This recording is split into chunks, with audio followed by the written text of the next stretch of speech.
Welcome in, everybody, to Fantasy Pros. This is the Fantasy Football Podcast, and it is Out of Bounds. And it's me, Joey P. Joe Pisapia. With me is my other best friend, The Welsh, because Bogman is stuck in an airport in Tampa. Oh, my goodness. He called me last night, said the weather is terrible. He is not going to make it to today's show. He went for some fun, and this is what happens.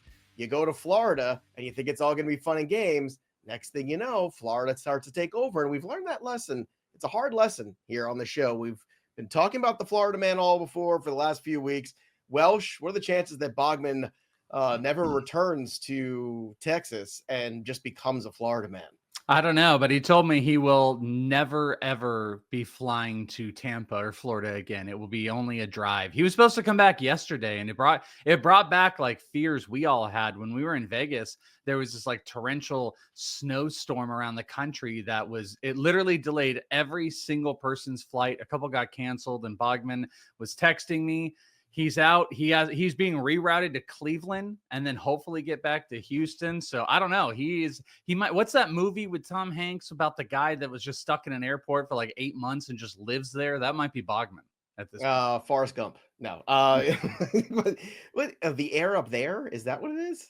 I don't remember what it was called, but it's like the real life story about the guy that got just like stuck in just because of like visa stuff in the airport. And he just lived in the airport. Yeah, that could be. Well, Scott Bogman does have the beard already growing, so we'll see what it looks like by the time he hopefully comes back next week. But we got a lot of football to get to today and a lot of fun things to talk about, including we have a landing spot for Cooper Kupp. We have got some rumors floating around. We've also got some intrigue at the running back position. I can't wait to talk to Welsh about. And some big news on the Bengals. Not one, but two big signings. But first, let's get to Cooper Kupp because it's fun. Seahawks have officially signed Cooper Kupp to a 3-year, $45 million contract. Yeah, sure, 3 years. We'll see how that works out. But let's talk about this, Welsh, because Cooper Kupp, obviously, it was over. It was done for him with the Rams. He has had a myriad of injuries over the years. He's had a 2-year window where he had some of the largest volume we've seen from a wide receiver.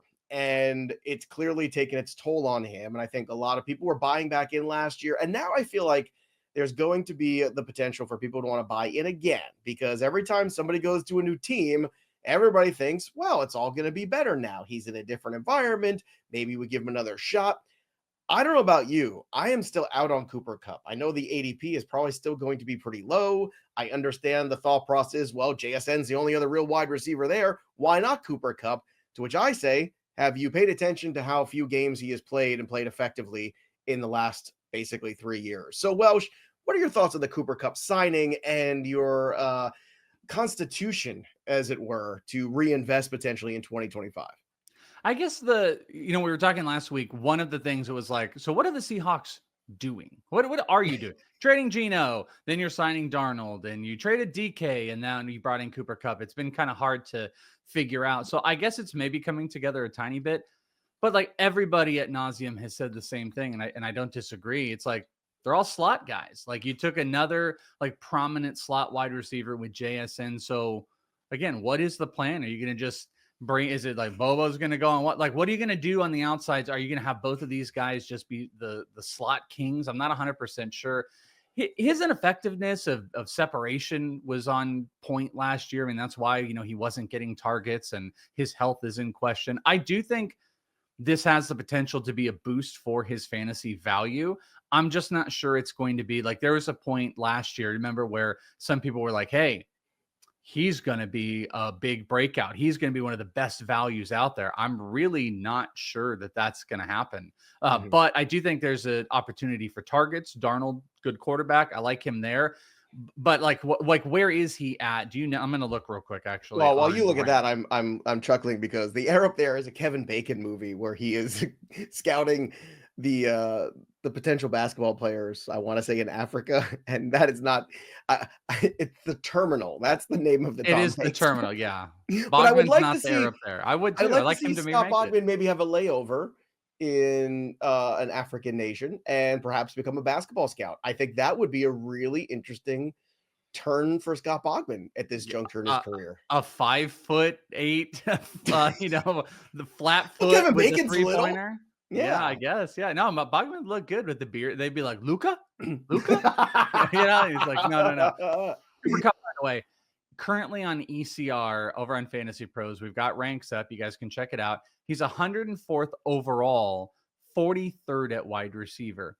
I kind of got to tell you, I think like that might be a value as long as he doesn't push inside the top 36. Like what would you project at like targets? Like what is the positive or negative to Cooper Kupp in Seattle right now, outside of like figuring out what the hell the scheme is going to be? I just think the player is washed. And it's something that I think we all learned the hard way this year in a very short period of time with the trade deadline, where DeAndre Hopkins went to the Chiefs and did nothing, and Mari Cooper went to the Bills and did nothing, and Deontay Johnson went everywhere and did nothing. And I think we all just look at each other going, well, maybe sometimes these things just end. And even though they go to situations that appear better for them, maybe on paper sometimes, not all of them, but sometimes, that is a very I think, dangerous road to go down. Right now, Jalen McMillan's going near him. Jacoby Myers going near him. Khalil Shakir. I'm taking all of those guys over him. I'm probably taking Jawan Jennings going after him. Michael Pittman Jr. probably after him as well. Keenan Allen hasn't signed yet. I would probably take Keenan Allen over him as well. So Cooper Kupp, again, just because a guy gets a fresh start doesn't mean it should be a restart for him on your fantasy. You know what would have been great? If they had, like a wide receiver, like, I don't know, like a DK Metcalf who could stretch the field. That's the thing that you're missing. If you only had, if they only could have acquired a wide receiver that could stretch the field, I don't have a problem with two guys that are going to play like short yardage and try to get yak and stuff. But who's going to stretch the safeties out on that team right now? JSN, I don't think he's going to become their deep option. So that is kind of weird.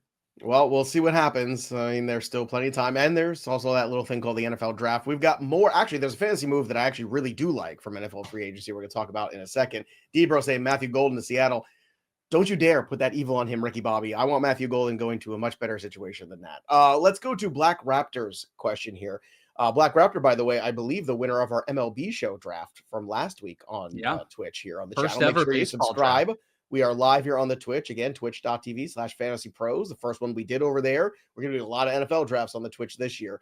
They have a dynasty question. Not necessarily need a running back, but I got offered Bijan Robinson for my 2025 first round pick and my 2025 third round pick in the dynasty draft. I'm 9th overall in every round. Do I accept? I say yes. It's a good running back class, but Bijan Robinson is on the precipice of becoming an absolute superstar. And he's already shown you that he can do it. You don't know where these other guys, I mean, it depends on when your draft is too. Like if your draft is before, like usually it's after the NFL draft, but I would be taking Bijan and giving up that extra third round pick in a second. How about you, Welsh? Yeah, this one's not even a question because it's the 9th pick. Let me throw a little curveball. Maybe would you do it for the first overall pick? And the third, because I think I would for Ashton. I would, because if you said it's Genty or Bijan Robinson, who I want next year and the next 2 years, it's probably Bijan. And Genty is smaller too. He's only 5'8". We don't know how it's going to all work out. I'm very cautiously optimistic about it, but I'm taking the proven guy who is still very young, who is in a situation where we know where it is, we know who the quarterback is, we know what it's going to look like, and there's no questions. I don't like a lot of questions now. The Denver Broncos, they had questions at tight end, but they answered it with Evan Engram. Comes over from the Jaguars, 2-year deal. I love this because Evan Engram is the perfect fit for a guy with a short A-dot in the quarterback there, Bo Nix. And to me, I'm looking right now at where he's listed. He's the 10th tight end on Fantasy Pros rankings right now. I think I feel better about taking him than I do about David Njoku at 8. Travis Kelce at 9, maybe not. But Jonnu Smith, like, as good as it was last year, I don't know if we're necessarily locked into that being a copy and paste situation year over year. Where do you stand with this Evan Engram signing? Because I actually really like this one. And to me, this is one that could rebirth his fantasy value because last year, there's a lot of injuries, a lot of inconsistency. I feel like this is the perfect fit when you're looking for Evan Engram, who is supposed to just be a guy who could even end up being the second biggest target getter in this offense. Yeah, by the way, a big plus for people coming and hanging out. We got the King of Bros, Debro, in the chat and hanging out with us. And Debro had put in here, Engram would be a top 5 tight end. And I think that's on the table here. I think maybe the only question is about that offense and how they separate targets. That was one of the problems sometimes you would have is like, Obviously, Courtland Sutton would get like a decent amount of those targets, but then it would just be like 7 other wide receivers, the ball's flying everywhere. There wasn't a concentrated focus on targets. Maybe Engram will provide that, and they'll start to hone it in a little bit. Because I didn't want, the only thing I never loved was how Bo Nix, or how they ran that offense, being like a Chiefs light, where every single weekend it's 8 different players getting a target. But Evan Engram is built for a massive amount of targets. There's some touchdown equity in there. Bo Nix being able to move around the pocket. This is like an awesome on paper fit. And I think there's a lot of upside. I guess we just need to see how the offense is going to readjust and make him a focal point in the offense. Cause I'm not really, sure how much Bo Nix is going to have that be a big spot in as far as his targets go outside of Courtland Sutton. But I'm hopeful. And I kind of agree. I think this could lead to him being a top 5 tight end this year. Here's a question from Prime here. What about Mims in the offense after a great finish to the season? Sleeper in 2025. Again, I just worry about the target volume. I just think that Engram comes in over. I think that Mims will get a couple shots here and there. Like, he's maybe a flex worthy guy in certain situations, but I don't feel good about him on a weekly basis in terms of the target share that he's getting in the offense. Engram would actually make this worse. He'd actually make this situation worse because, probably, like Debro said in here, it's another thing. It's what the Packers do. What's so I screamed about it last year, all year on these shows, Joe, was they would just scheme out. It's like you would put, what was it? Wicks and Watson together, and then you put Reed and I'm forgetting like they would always do those stupid little scheme wide receivers and never have constant guys. It's going to make it worse if they end up doing that. If with the Broncos continue to do that for a guy like Mims, because you not only now have Sutton, who's going to get a regular set of targets, it's now going to be Engram. So no, I don't think it's good for Mims at all, unless they committed to him getting out of these stupid scheme rotations. All right, we got some running back news and some rumors we're going to do in just a second. Before we do, it's March Mania, baby. College basketball is taking over everything except in my house. Not taking over my house, but pretty much every other house in America. And one thing's for sure, that nothing is for sure. That's right. Upsets, buzzer beaters, Cinderella stories, all of it, including top seeds, even going home early. It's all going to happen, and you should bet on the unexpected every upset every day with DraftKings Sportsbook. With live betting, exclusive content, promos, and parlays, DraftKings is the ultimate college basketball destination for March. If you're ready to make your first bet, check out the matchups and pick a team to win. It's just that easy. And when you bet on the unexpected with DraftKings Sportsbook, all you have to do is download the DraftKings Sportsbook app. Use that promo code FantasyPros. That's code FantasyPros, one word, for new customers to get $200 in bonus bets when you bet just $5 only on DraftKings. The crown is yours. All right, so while we were away last week, some RBs started re-signing and acquiring and all this stuff. So Kareem Hunt goes back to the Chiefs, which it's funny because I remember having a conversation about Isaiah Pacheco. I don't know if it was on this show or another show. We were talking about, I know, I was a guest of the CBS podcast and we were talking about Pacheco. Somebody was asking that question. I was like, I would rather take the picks over Pacheco going into next year. And that was before Kareem Hunt signed. Then you had Jordan Mason, who played terrific in circumstances for the 49ers last year when called upon.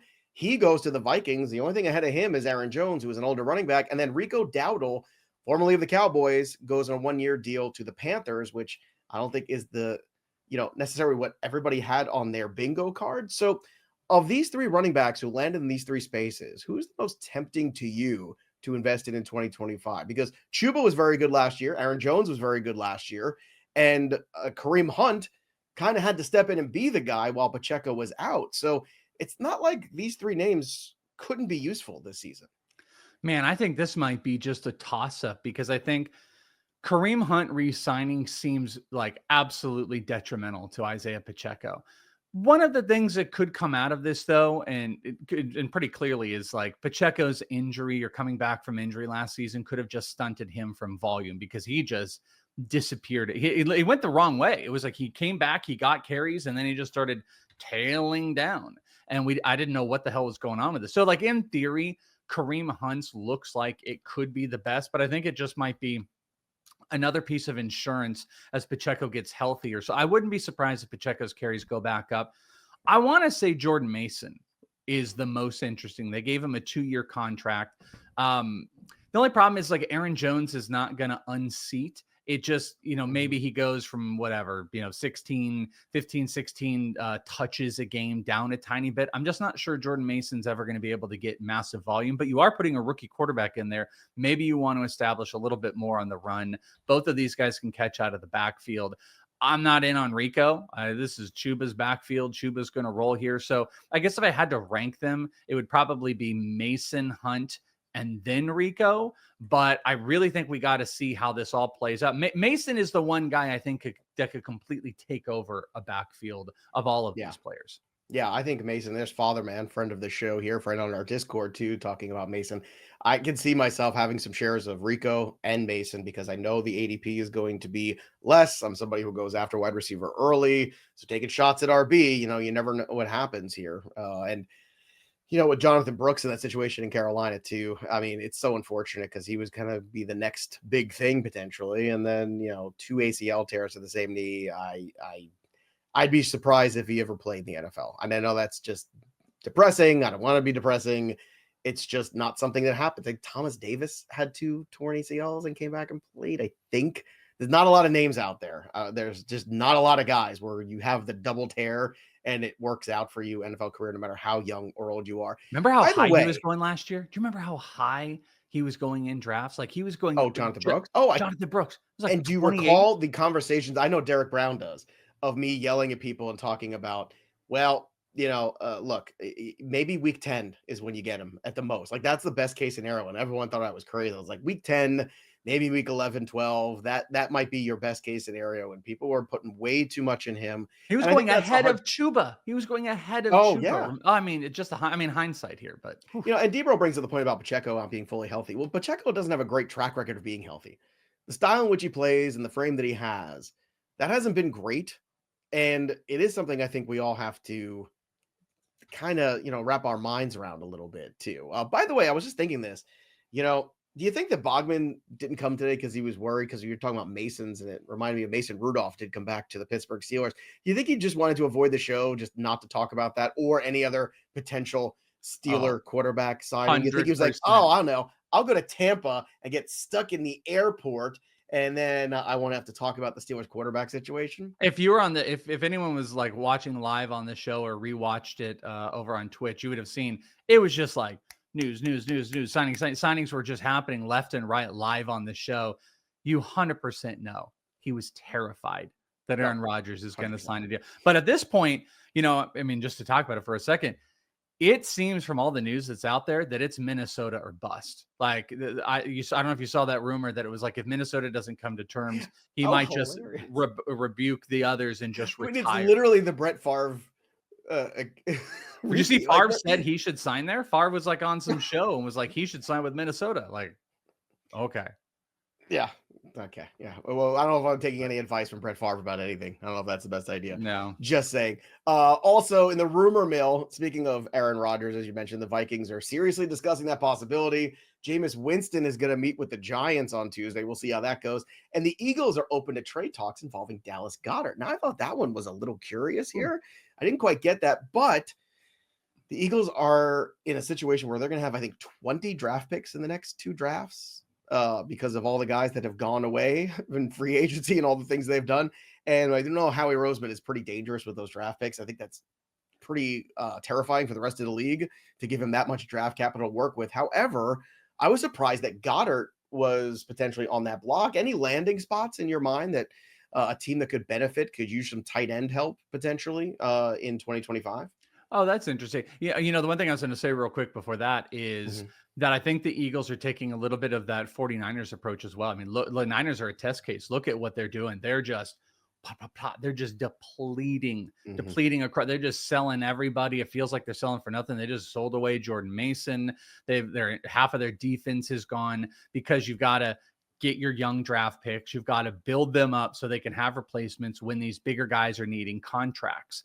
And so you can avoid paying these big contracts. So I think that might be part of like a need scenario, knowing that, maybe they're going to bring in a young guy. They don't want to pay him and they want to like clean up the books a little bit. I actually like Debro's down there, Indianapolis. I think Indianapolis would be a really good spot for him. I would imagine Goddard is going to want to, because I think you could play out like there's half a dozen kind of non-winning teams out there that you could go to. Indianapolis is kind of on the precipice. I think I'll go with you, Jacksonville too. Now there's a void at the tight end Yeah, position. sure. I think Jacksonville will be an interesting one too for somebody to come in and Duval and remake this team a little bit. We all know what's going on there. All right. Yes. So those are the rumors. Let's get on to non-rumors, the facts. The Bengals made some big news. They spent some money. Jamar Chase, 4 years, $161 million contract extension. He is the highest paid non-quarterback in NFL history.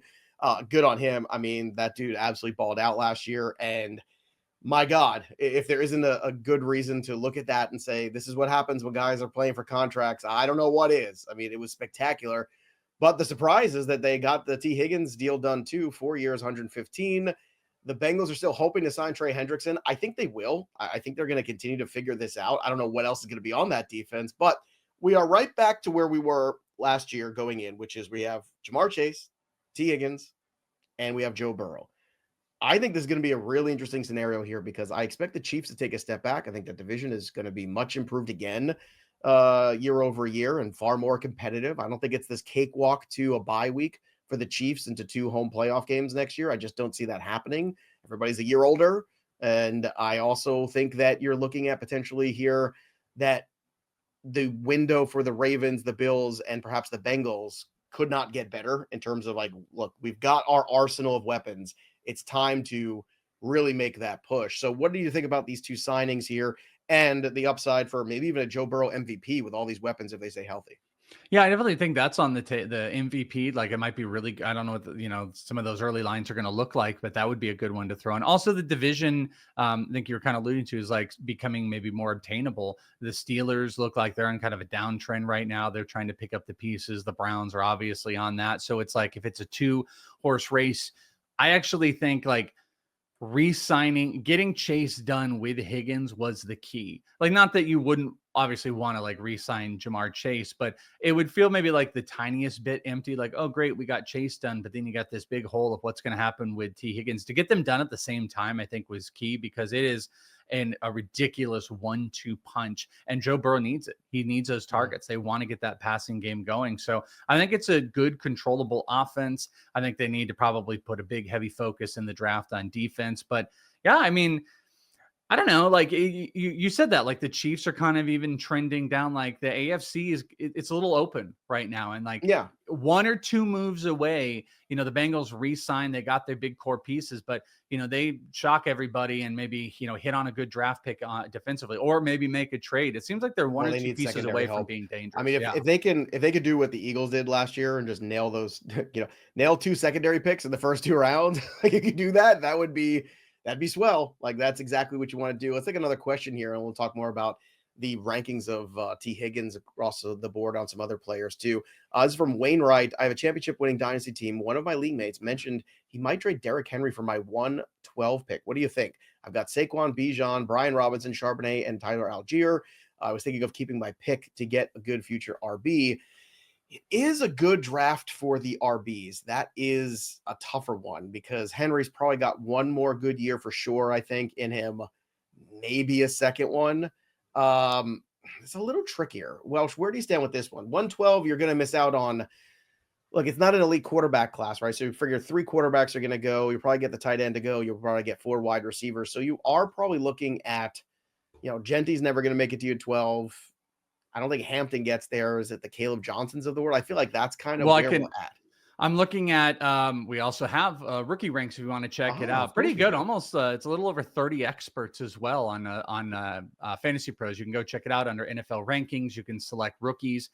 And at 12, it's Cam Ward, but right above is Caleb Johnson. So Caleb Johnson is ranked as the 11th overall player, but that's going to be kind of tough to hope for here. I mean, I don't know, maybe someone reaches for like a Travis Hunter and it drops him. Caleb Johnson's the most likely, but the other one would, I think, more likely is like a Cam Scatterbu. I think Scatterbu is probably the running back that you're looking at. I know Bogman's really high on him. I want Derrick Henry because I love Cam Scatterbu. He's fun, but I just don't know if he can do it in the NFL. So here's the only other kind of caveat though. Look at those running backs he had. How many can you start?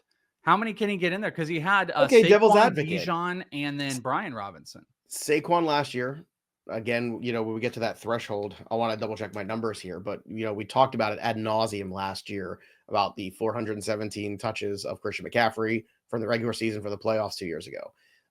Last year, 345 attempts in the season. For receptions, he had 33. So we're pushing there. And by the time we get to playoffs, obviously well over 400. So we're in that same range with Saquon. And typically going into the next year, that does not work out well for guys staying healthy. So if you are kind of in this win now mode a little bit too, like you just won, maybe you go all in one more year, try to win one more time. I don't think that's a bad idea. You're getting Derrick Henry. Like Derrick Henry could continue to just blow everybody's mind and just play way longer than anybody could possibly fathom because he's such a freak of nature.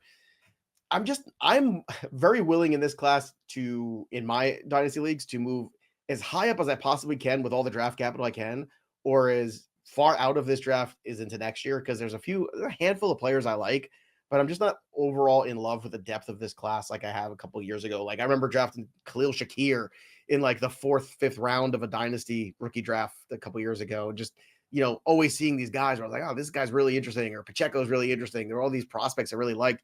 I don't have that same feeling about this draft class. I want to go back to Tee Higgins for a second, Welsh, because I want to get your feeling right now on the consensus rankings on fantasypros.com. He is the 12th wide receiver. Feels about right for how much they throw the ball.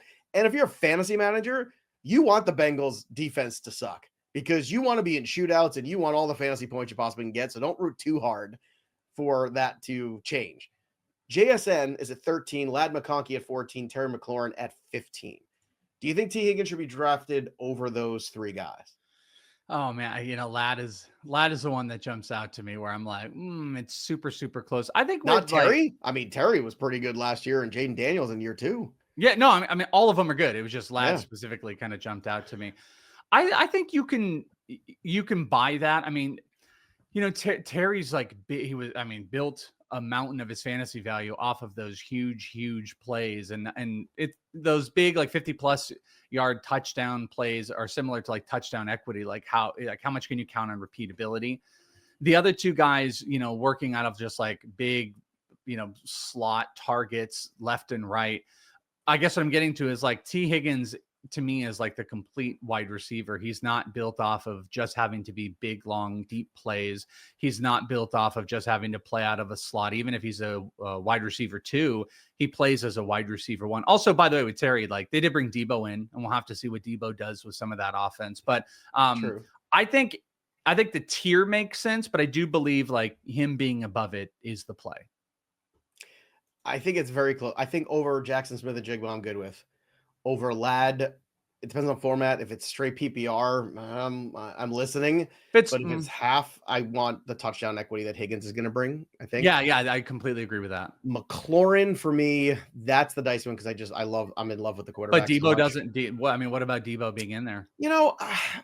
Debo's going to pull his James Harden. He's going to take off his fat suit. He's going to try to be Superman now. He's going to play for his team. He's going to show up to camp, best shape of his life. He's going to look jacked, exactly. He might, but I also remember all the De'Ami Brown moments and all the other guys that they've used, the K's, all these other guys that have been around, and also how well they utilized the running backs last year too, and how important at times that you had Austin Eckler being important in that offense too.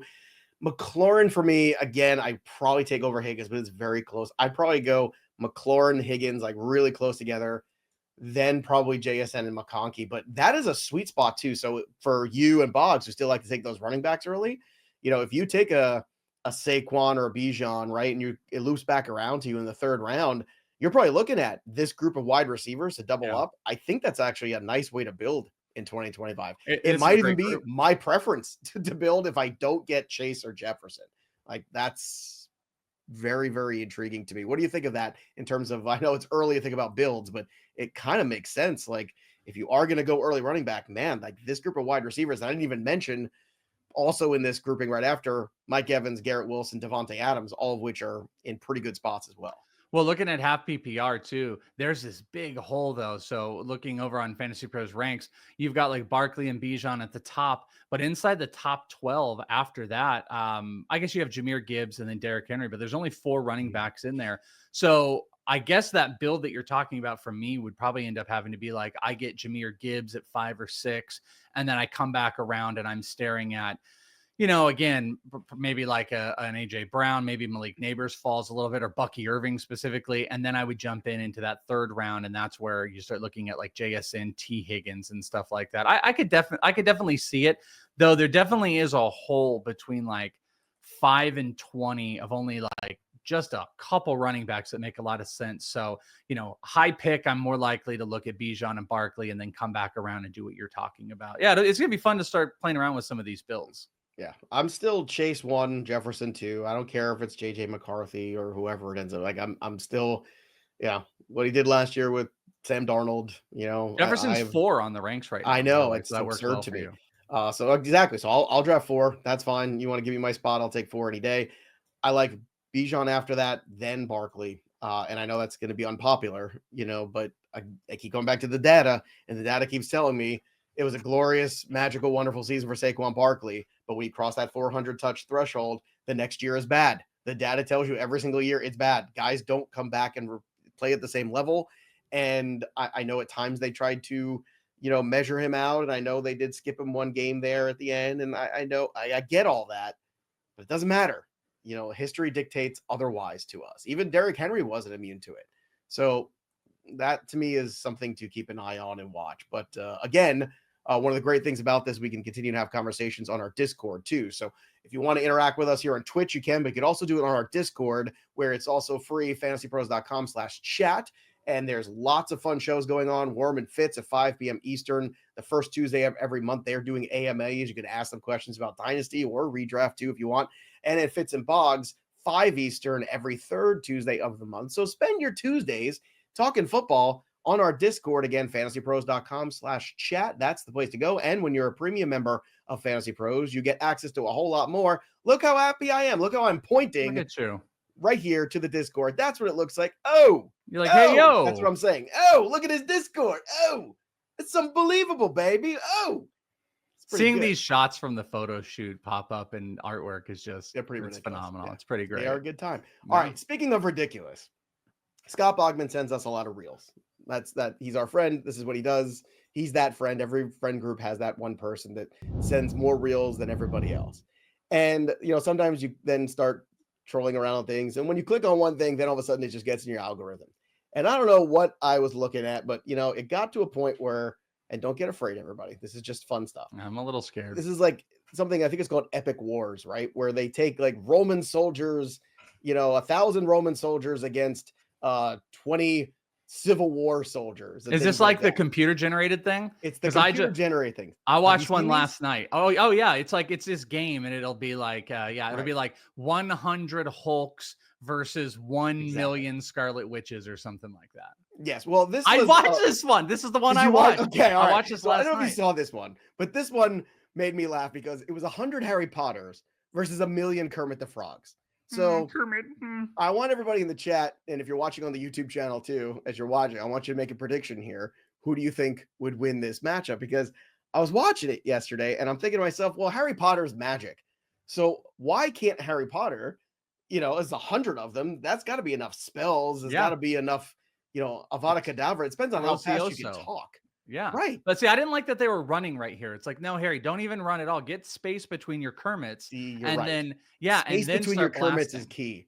Can we get that on a shirt? You always put space between your Kermits. So see now, Potter is just destroying. In this angle, it looks like, hey, Harry Potter's doing some work on Kermits. Kermits are coming in. But then when it starts to span out, you remember it's 1 million Kermits that they're blasting about, I don't know, roughly like each Harry Potter looks like he's getting a couple. But look at that.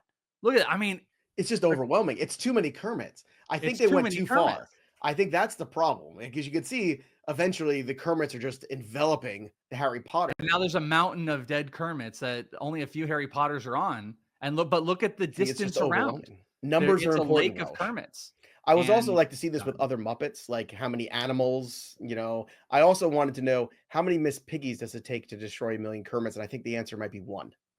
Just one. Because as you can see, Harry Potter eliminated 619,000, but eventually all the Harry Potters were killed off. I want to know what So, game this is where people do, because I've I seen don't a know. million of these. But I started to be thinking too, like I want to see like, do we do content team versus dev team? Like, can we create powers Mm. for ourselves, or even like the football guys against the baseball guys here at Fantasy Pros?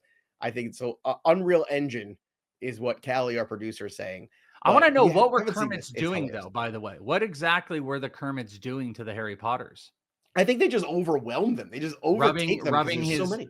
Rubbing his little lightning bolt, Well, getting I him guess out. if you have enough Kermits, like if I'm the Kermits, my strategy is all of us get up there on Harry Potter as much as we can. All you got to do is cover the mouth, right? Because you can't say the spell.